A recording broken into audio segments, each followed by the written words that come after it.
नमस्कार दोस्तों, स्वागत है आपका स्टडी फॉर सिविल सर्विसेज में। फ्री वीडियो के लिए चैनल को तुरंत सब्सक्राइब कर लीजिए और नोटिफिकेशन को जरूर ऑन कर लेना। हमारा फ्री वाला टेलीग्राम ये वाला ग्रुप जरूर से जरूर ज्वाइन कर लीजिएगा। नमस्कार विद्वान साथियों, मैं दुर्गे विश्वकर्मा स्वागत करता हूँ स्टडी फॉर एग्जाम्स में। दोस्तों, आज से हम बीओ मेंस के लिए मॉडल आंसर राइटिंग की एक सीरीज शुरू करने जा रहे हैं, जिसमें हम डेली 5 क्वेश्चन की प्रैक्टिस करेंगे। तो आइए सबसे पहले हम लोग मुख्य परीक्षा के पाठ्यक्रम को देख लेते हैं। मुख्य परीक्षा में 2 अनिवार्य प्रश्न पत्र होंगे। पहला जो होगा वह सामान्य अध्ययन का और दूसरा जो होगा सामान्य हिंदी व निबंध के होंगे। अब इसके लिए कुल 400 अंक निर्धारित किए गए हैं। तो आइए सबसे पहले हम लोग सामान्य अध्ययन के प्रश्न पत्र को देखते हैं। सामान्य अध्ययन का जो प्रश्न पत्र होगा वह 3 भागों में विभाजित होगा, खंड आ, खंड बा और खंड सा।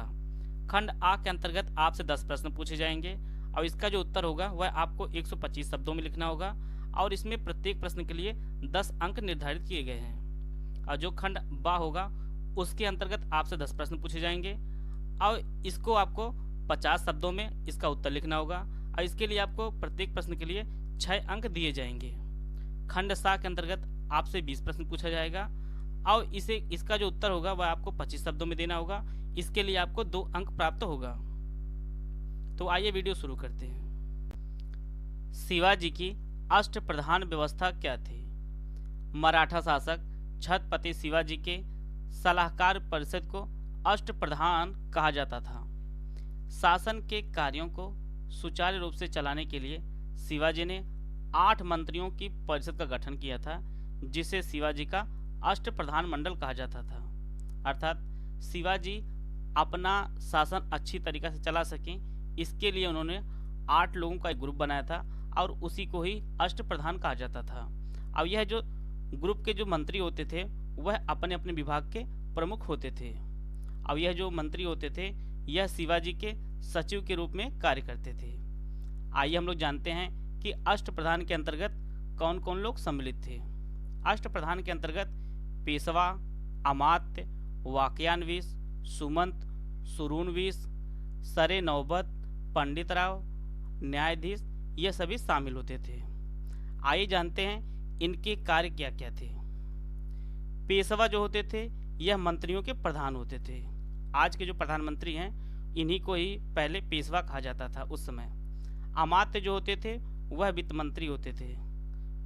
जैसे आज की निर्मला सीतारमण जी हैं वह वित्त मंत्री हैं, उस समय इस पद को अमात्य कहा जाता था। अगला है मंत्री, राजा के दैनिक कार्यों का ब्यौरा रखता था और इसे ही वाक्यान्वीस भी कहा जाता था।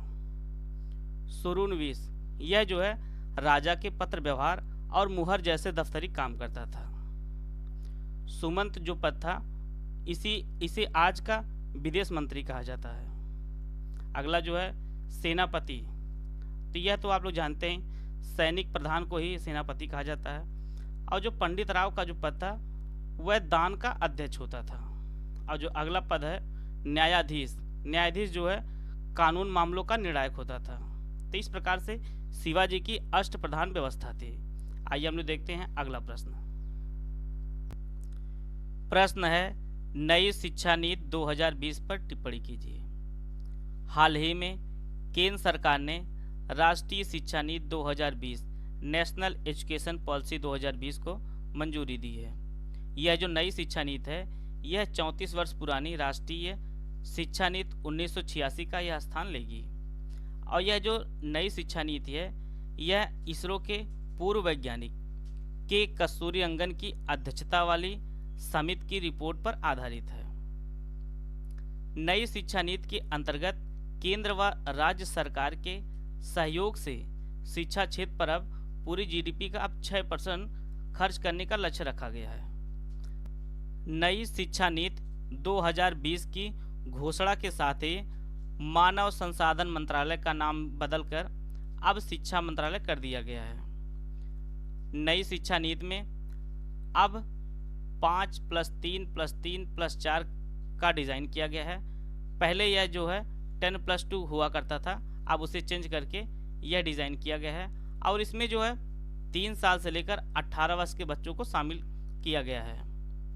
राष्ट्रीय शैक्षिक अनुसंधान और प्रशिक्षण परिषद द्वारा स्कूली शिक्षा के लिए राष्ट्रीय पाठ्यक्रम रूपरेखा तैयार की जाएगी।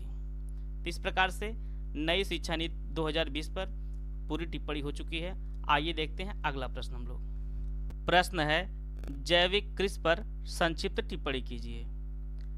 जैविक कृषि से अभिप्राय कृषि की ऐसी प्रणाली से है जिसमें रासायनिक खादों एवं कीटनाशक दवाओं का प्रयोग नहीं हो, बल्कि उसके स्थान पर जैविक खाद या प्राकृतिक खादों जैसे हरी खाद, कंपोस्ट खाद का प्रयोग हो, जिससे न केवल भूमि की उर्वरा शक्ति लंबे समय तक बनी रहती है, बल्कि पर्यावरण भी जो है प्रदूषित नहीं होता है, और इसमें जो है किसान की लागत भी कम लगती है और उत्पाद की गुणवत्ता भी बढ़ती है, और इसी कारण जो है किसान को अधिक से अधिक लाभ मिलता है। आइए देखते हैं अगला प्रश्न हम लोग। प्रश्न है कौन से देश ब्रिक्स के सदस्य हैं? ब्रिक्स दुनिया के 5 अग्रणी उभरती अर्थव्यवस्थाओं ब्राजील, रूस, भारत, चीन और दक्षिण अफ्रीका के समूह के लिए एक संक्षिप्त शब्द है। जैसे इसमें बी से ब्राजील हो जाएगा, आर से रूस, आई से इंडिया, सी से चाइना और एस से जो है साउथ अफ्रीका होगा।